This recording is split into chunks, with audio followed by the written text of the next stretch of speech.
नमस्कार दोस्तों, मेरा नाम है शशिकांत पंडित और आपका स्वागत है मून स्टूडेंट क्लासेस में। तो इस वीडियो में हम लोग कंटिन्यू कर रहे हैं अपनी general science daily 10 MCQ series को। और इस सीरीज का ये सेकंड वीडियो है। इससे पहले वाला जो वीडियो है अगर आप नहीं देखे हैं तो उसका जो लिंक है वो आप डिस्क्रिप्शन बॉक्स साथ ही साथ पिन कमेंट में आप वहां से देख सकते हैं। पहला वीडियो एज इट इज आपको पता होगा कि हम लोग इस सीरीज में इस पर्टिकुलर वीडियो में मेनली हम लोग 10 एमसीक्यू क्वेश्चंस डिस्कस करते हैं जो कि जनरल साइंस से रिलेटेड होते हैं। और आपको पता ही होगा कि जनरल साइंस वाला जो पोर्शन होता है हर कम्पिटिटिव एग्जाम्स में पूछा ही जाता है, तो ये काफ़ी ज़्यादा हेल्पफुल होगा हर कम्पिटिशन्स के लिए। तो इस वीडियो को अंत तक ज़रूर देखिएगा और नए हैं इस चैनल पर तो सब्सक्राइब ज़रूर कीजिएगा। और वीडियो अगर पसंद आए, किसी भी तरह से हेल्पफुल हो तो लाइक शेयर सब्सक्राइब जरूर कर दीजिएगा। तो चलिए पहला क्वेश्चन देख लेते हैं। पहला क्वेश्चन क्या कहता है कि sugar, amino acids and nucleotides are constituent of respectively. ठीक है, रेस्पेक्टिवली हमें अरेंज करना है। ऑप्शन है polysaccharides, proteins, nucleic acid. Proteins carbohydrate, fats, nucleic acid, proteins, polysaccharide, nucleic acids and proteins. तो sugar basically sugar, amino acids and nucleotides ये सब basically क्या है, एक तरह से एक मोनोमर्स है ना। तो जैसे कि अगर हम लोग सुगर्स की बात करा जाए तो सुगर यानी हम लोग उसको कहते हैं सैक्राइड, है ना। तो अगर पॉलीसैक्राइड किसे कहते हैं, जब हम लोग शुगर के मोनोमर्स के हम लोग उसके पॉलीमर्स को बोलते हैं। ठीक है, तो polymers of sugars are called basically polysaccharide. जैसे कि आप देखते होंगे कि स्टार्च किसका पॉलीसैक्राइड, तो ग्लूकोज का है। ग्लाइकोजन, है ना, सेल्यूलोज, ये सब किसका है, ग्लूकोज का ही एक पॉलीमर है। ठीक है, तो शुगर जो हो जाएगा वो होगा पॉलीसैक्राइड। अमाइनो एसिड्स बेसिकली हमारे बॉडीज में लगभग 20 से भी ज़्यादा अमाइनो एसिड्स हैं। कुछ एसेंशियल होते हैं, कुछ नॉन एसेंशियल होते हैं। ठीक है, तो अमाइनो एसिड जो है वो प्रोटीन्स का बिल्डिंग ब्लॉक है ना। तो अमाइनो एसिड्स जो है, अमाइनो एसिड चेन्स को मेनली प्रोटीन कहा जाता है। तो बहुत सारे अमाइनो एसिड्स लग जाते हैं एक चेन में, उसी को मेनली प्रोटीन्स कहते हैं। ठीक है, एंड न्यूक्लियोटाइड्स बेसिकली क्या होता है, तो न्यूक्लियोटाइड भी क्या है, वो ही फ्यूचर में वो भी अगर हम लोग बहुत सारे न्यूक्लियोटाइड को चेन में अगर पॉलीमराइजेशन करेंगे तो एक न्यूक्लिक एसिड बन जाएगा, है ना। और न्यूक्लिक एसिड पता होगा आपको दो तरह से होते हैं, एक होते हैं डीएनए और एक होता है RNA, deoxy ribonucleic acid and ribonucleic acid, है ना। तो न्यूक्लियोटाइड भी एक बेसिक पॉलीमर नहीं, मोनोमर है। अब न्यूक्लियोटाइड में 3 इंपॉर्टेंट ग्रुप होता है, एक फॉस्फेट ग्रुप होता है, दूसरा सुगर एंड तीसरा एक बेस होता है, नाइट्रोजनस बेस होता है। तो ये तीनों ही जो है सुगर, अमाइनो एसिड्स, न्यूक्लियोटाइड, ये एक मोनोमर्स है।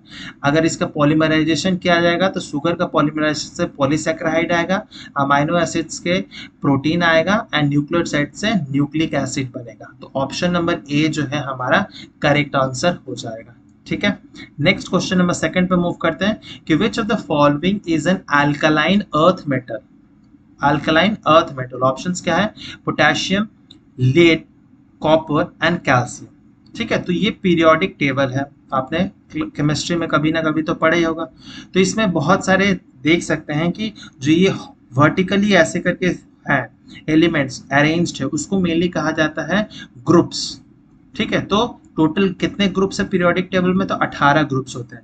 और कुछ वर्टिकली भी लाइंस प्रेजेंट है एलिमेंट्स, उनको कहा जाता है एक वर्टिकली, जो हॉरिजेंटली है उनको मेनली कहा जाता है पीरियड्स।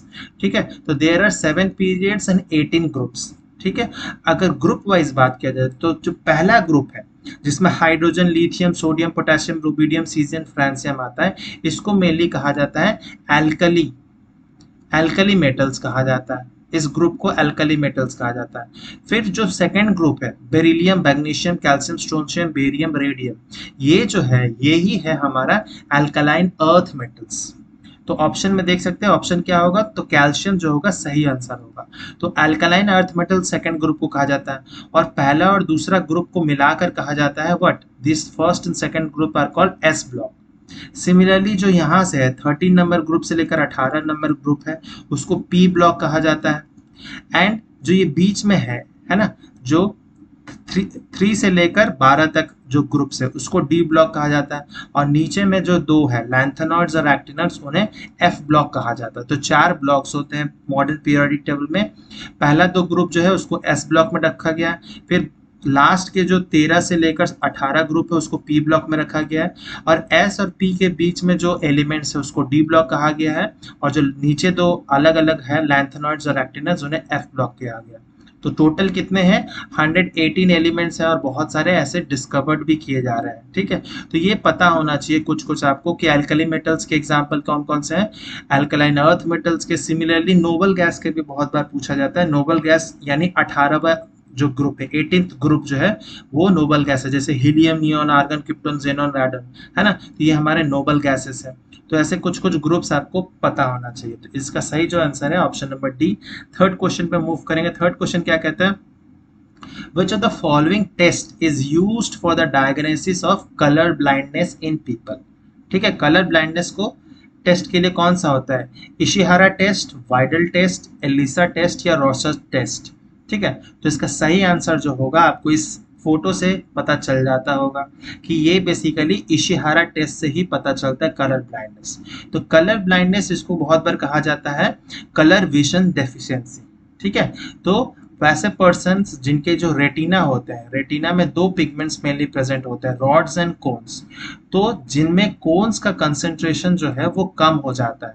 ठीक है, और वो कलर्स को मेनली डिफ्रेंशिएट नहीं कर पाते। मेनली जो प्राइमरी कलर्स होते हैं रेड, ग्रीन एंड ब्लू, इन सब कलर्स को अगर हम लोग डिफ्रेंशिएट नहीं कर पाते हैं तो यही बीमारी जो है वो कलर ब्लाइंडनेस होती है। और ज़्यादातर ये जो बीमारी है मेल्स में होता है। ठीक है, males are more colour blind as compare to women. देख सकते हैं हर 12 में से एक मेन को हो सकता है ये, और वीमेन को हर 200 में से एक वीमेन को हो सकता है। ठीक है, इसका जो कॉज है इस बीमारी का वो बेसिकली ज़्यादातर जेनेटिक होता है, जो कि मदर से इनहेरिट होता है। ठीक है, लेकिन बहुत सारे और भी कंडीशंस के कारण ये हो सकता है, जैसे कि डायबिटीज़ हो गया या मल्टीपल स्क्लेरोसिस हो गया।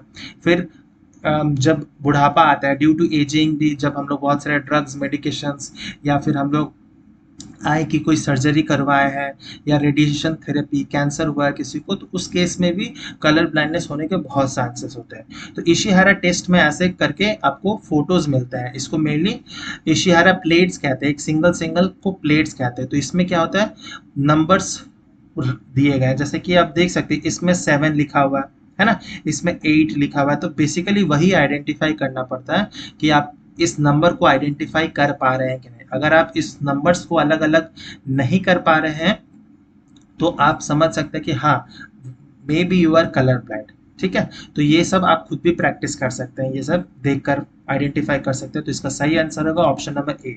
और एक रिक्वेस्ट है, जब ये वीडियो आप देख रहे हैं, मैं पहली वीडियो में भी बताया हूँ कि आप खुद से भी क्वेश्चंस को अटेम्प्ट कीजिए। पहले वीडियो को पॉज कर लीजिए क्वेश्चन देखने के बाद में, एंड देन अटेम्प्ट कीजिए, और 10 में से आपको कितना नंबर मिल रहा है आप कमेंट सेक्शन में ज़रूर लिखिएगा। ठीक है, थर्ड क्वेश्चन का आंसर ऑप्शन ए है। फिर फोर्थ क्वेश्चन में हम लोग चलते हैं, which of this states of matter has maximum density. States of matter, solid, liquid, gases या none of the above. Obviously आपने स्टेट्स ऑफ मैटर पढ़ा होगा, तो there are basically 3 states of matter, है ना, सॉलिड, लिक्विड, गैस। साथ ही साथ में और 2 स्टेट भी होता है जिसके बारे में हम लोग बहुत ज़्यादा नहीं पढ़ते। उसमें एक आता है BEC, बोस आइंस्टाइन कंडेंसेट, और एक होता है प्लाज्मा स्टेट, है ना। तो टोटल तो 5 स्टेट्स ऑफ मैटर है, लेकिन हम लोग ज़्यादातर स्कूल्स में 3 ही स्टेट पढ़ते हैं, सॉलिड, लिक्विड एंड गैस। तो कहा गया है कि किस में मैक्सिमम डेंसिटी होगा।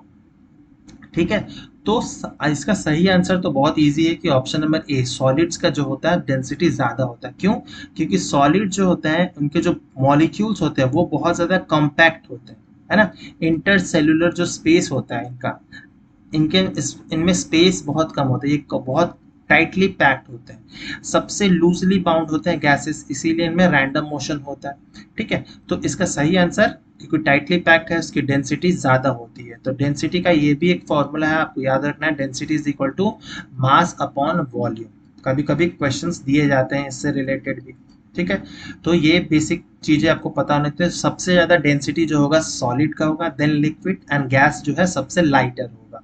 ये आप बहुत आसानी से एक्सपेरिमेंट करके भी देख सकते हैं कि अगर आप पानी में कोई भी सॉलिड चीज़ डालते हैं, मान लीजिए एक रबर का बॉल ही डाल रहा है, तो क्या करेगा, वो सिंक कर जाता है पानी के अंदर, वो डूब जाता है। क्यों? क्योंकि उसकी डेंसिटी ज़्यादा है पानी से, है ना। तो पानी की जो डेंसिटी है हम लोग 1 मान के रिलेटिवली चलते हैं, ठीक है। इसी से ही हम लोग बाकी चीज़ का कंपैरिजन करते हैं। फिर जब हम लोग पानी में तेल डालते हैं, ठीक है, तो दोनों अलग अलग लेयर्स बना लेते हैं। ऑयल का एक लेयर होता है सेपरेट लेयर, और पानी का होता है ना। ऑयल जो है ऊपर फ्लोट करने लगता है, क्यों? क्योंकि ऑयल की डेंसिटी जो है कम होती है, ठीक है। तो ये डेंसिटी पता होनी चाहिए आपको, सब लिक्विड के, गैस के, सॉलिड्स के अलग अलग होते हैं। तो ऑप्शन ए जो है सही आंसर होगा। अगर आपको इसके स्टेट्स ऑफ मैटर के बारे में डिटेल में समझना है तो इससे भी मैं क्लास 9 का, अगर आप मेरा प्लेलिस्ट खोलेंगे उसमें आपको सारा इस चैप्टर का डिटेल वीडियो आपको मिल जाएगा स्टेट्स ऑफ मैटर के बारे में, ठीक है। नेक्स्ट क्वेश्चन नंबर 5 में मूव करेंगे कि on which of the following factors the breaking stress depends। breaking stress किस पे डिपेंड करता है? area of cross section, length of the material, nature of the material, या none of the above। तो इसका सही आंसर क्या होगा उसको आने से पहले हमें पता होना चाहिए ब्रेकिंग स्ट्रेस क्या होता है। Basically the maximum stress a material can विस्टर्न बिफोर इट ब्रेक्स, है ना। ये मैक्सिमम स्ट्रेस कितना ले सकता है? मान लीजिए कोई वजनदार चीज हम लोग उठा रहे हैं, है ना, तो वो कभी कभी टूट सकता है। तो वो मैक्सिमम स्ट्रेंथ जितना वो वजन उठा सकता है बिफोर ब्रेकिंग, उसी को मेनली ब्रेकिंग स्ट्रेस कहा जाता है, या फिर अल्टीमेट टेंसाइल स्ट्रेंथ कहा जाता है। तो ये इंजीनियरिंग में बहुत ज़्यादा यूज होता है, क्योंकि बहुत सारे जो कंस्ट्रक्शन वर्क्स होते हैं उसमें बहुत सारे ऐसे मटेरियल्स हम लोग यूज करते हैं जिनकी टेंसाइल स्ट्रेंथ जो होती है काफ़ी ज़्यादा होती है। तो जिसकी टेंसाइल स्ट्रेंथ ज़्यादा होगी ऑब्वियसली हम लोग उसी का ज़्यादा यूज़ करेंगे, क्योंकि वो स्ट्रेस जो है बहुत आसानी से ले सकता है। ब्रेकिंग स्ट्रेस का जो फॉर्मूला है वो फोर्स पर एरिया है, ठीक है। और ब्रेकिंग स्ट्रेस जो है वो एरिया ऑफ क्रॉस सेक्शन या लेंथ ऑफ मटेरियल पर डिपेंड नहीं करता, वो डिपेंड करता है नेचर ऑफ मटेरियल पे। इसीलिए ऑप्शन नंबर सी जो है वो करेक्ट आंसर हो जाएगा, ठीक है। वो किसी भी, अगर हम लोग वायर ले लेते हैं तो वो कौन सा वायर है, किस टाइप का है, ठीक है। इसीलिए देख सकते हैं कंपैरिजन के तरह एक चार्ट है। माइल्ड स्टील का ब्रेकिंग स्ट्रेंथ कितना? 250 से 500 है। स्टील हाई स्ट्रेंथ अलॉय जो ज्यादातर यूज किया जाता है हमारे कंस्ट्रक्शन ब्रिजेस बनाने में, या बहुत सारे चीजेस में ये कंस्ट्रक्शन यूज किया जाता है, जिसकी टेंसाइल स्ट्रेंथ लगभग 700 से 1100 के बीच में। और बाकी चीज का भी आप देख सकते हैं, एल्यूमिनियम है ना कितना कम है, एल्यूमिनियम अलॉय का ज्यादा है। तो अलॉयज जो होते हैं उसका जो ब्रेकिंग स्ट्रेस होता है वो ऑब्वियसली ज्यादा होता है as compare to pure metals या प्योर एलिमेंट्स, ठीक है। तो इससे आपको ये आइडिया हो गया होगा। तो option number C correct answer है। नेक्स्ट हम लोग क्वेश्चन नंबर 6 पे आते हैं। Which among the following is the main structural axis of vascular plant, ठीक है।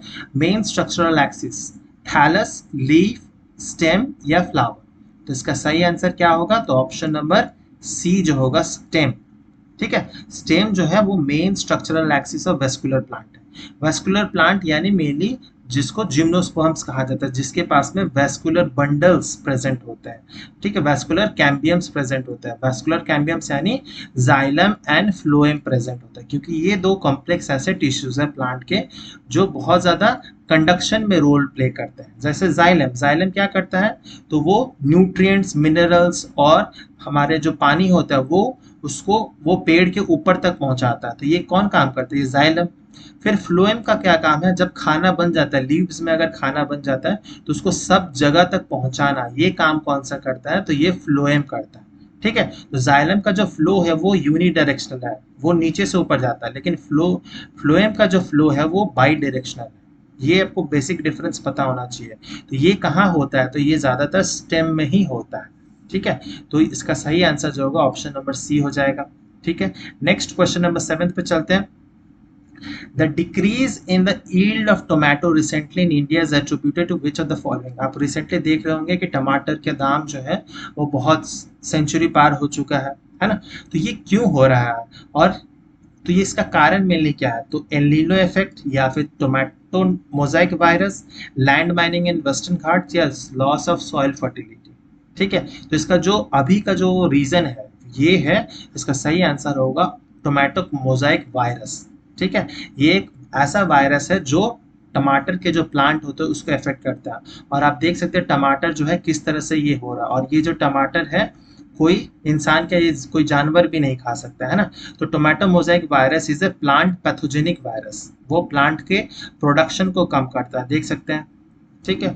और टोमेटो ग्रोवर्स इन स्पेशली महाराष्ट्र कर्नाटका में ऐसा हुआ है कि यील्ड जो है बहुत डिक्रीज कर गया है, तो डिमांड जो है बहुत ज़्यादा है, सप्लाई हो नहीं रहा है, तो ऑब्वियसली प्राइस जो है राइज तो करेगा ही।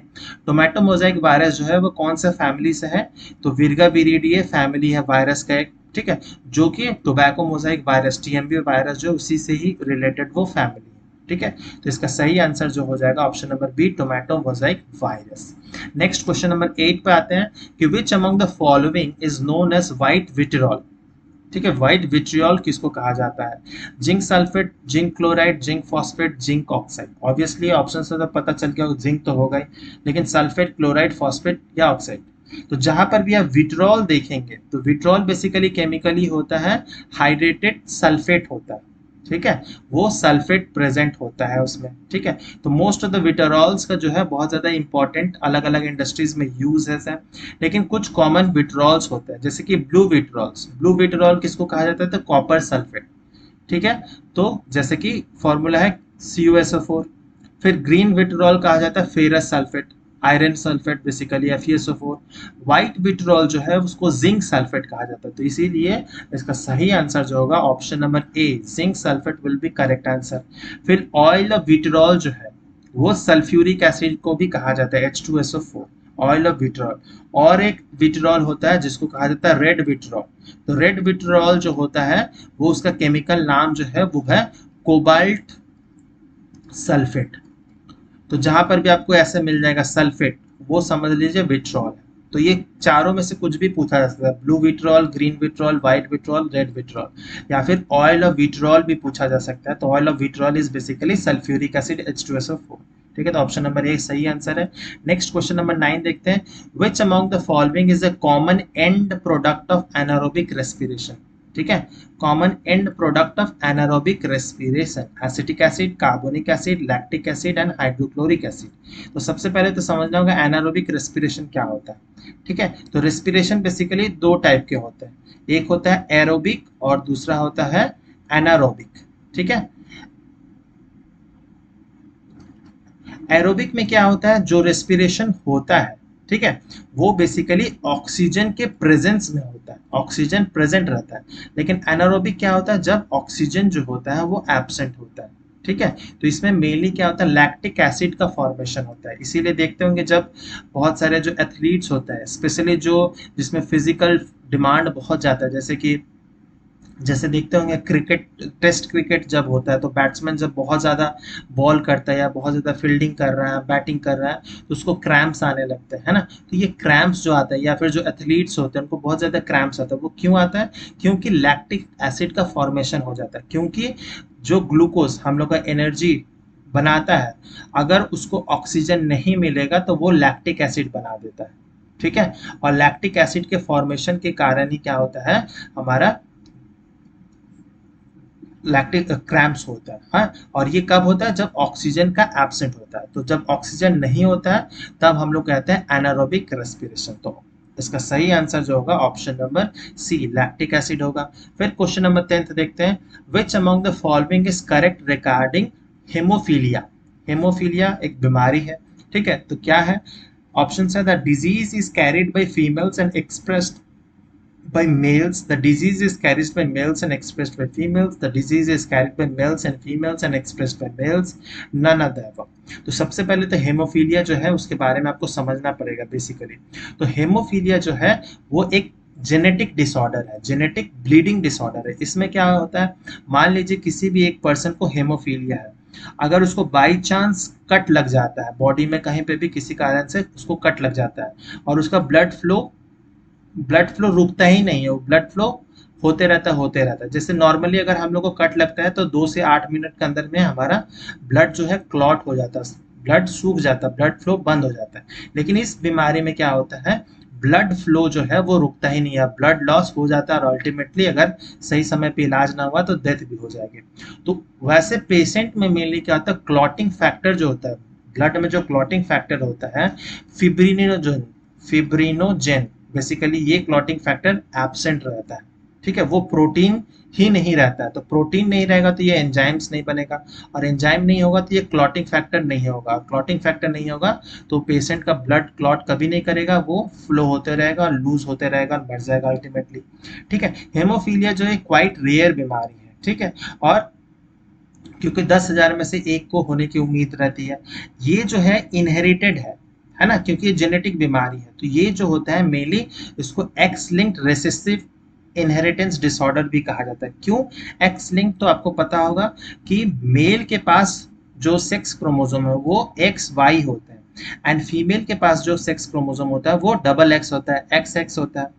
तो फीमेल के पास क्या है, फीमेल जो होती है most of the times carrier होती है इस बीमारी की। ठीक है, वो जस्ट बीमारी को कैरी करी, उनको कोई ऐसा बीमारी है नहीं, लेकिन ज्यादा चांसेस होता है मेल्स का बीमार होना। मेल्स जो होते हैं ये अफेक्ट हो जाता है। क्यों? क्योंकि मेल्स के पास एक ही एक्स क्रोमोसोम है ना, लेकिन फीमेल के पास में दो एक्स क्रोमोसोम। आसान भाषा में तो यही है।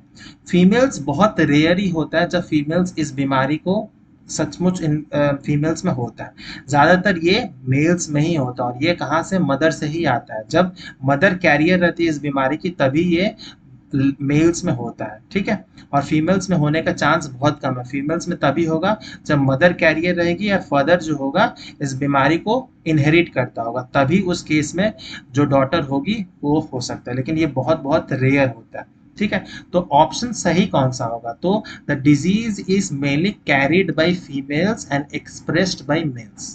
तो ये सही आंसर होगा। ज्यादातर डिजीज ये जो कैरी करती है वो फीमेल्स ही कैरी कर रही है, लेकिन बीमार कौन होता है? तो ये मेल्स होता है। इसीलिए ये जेनेटिक है, ये इनहेरिटेड है, ये एक्स लिंक्ड है। ठीक है, एक्स क्रोमोसोम से लिंक्ड है। तो ऑप्शन नंबर ए जो है हमारा करेक्ट आंसर होगा। उम्मीद करता हूँ आपको ये सब समझ आ गया होगा। 10 क्वेश्चन हमारे हो गए हैं। मिलेंगे हम लोग नेक्स्ट थर्ड वीडियो में, उसमें भी हम लोग 10 क्वेश्चन जरूर सॉल्व करेंगे। और इस वीडियो में आपका कितना स्कोर है आउट ऑफ 10 वो कमेंट सेक्शन में ज़रूर बताइएगा। अगर वीडियो अच्छा लगा हो, हेल्पफुल हो किसी तरह, लाइक कमेंट ज़रूर कीजिएगा। शेयर एंड सब्सक्राइब अभी तक नहीं किया तो ज़रूर से ज़रूर कीजिए। आप इंस्टाग्राम पर भी जुड़ सकते हैं। मिलते हैं नेक्स्ट वीडियो में। टिल देन बाय बाय, जय हिंद।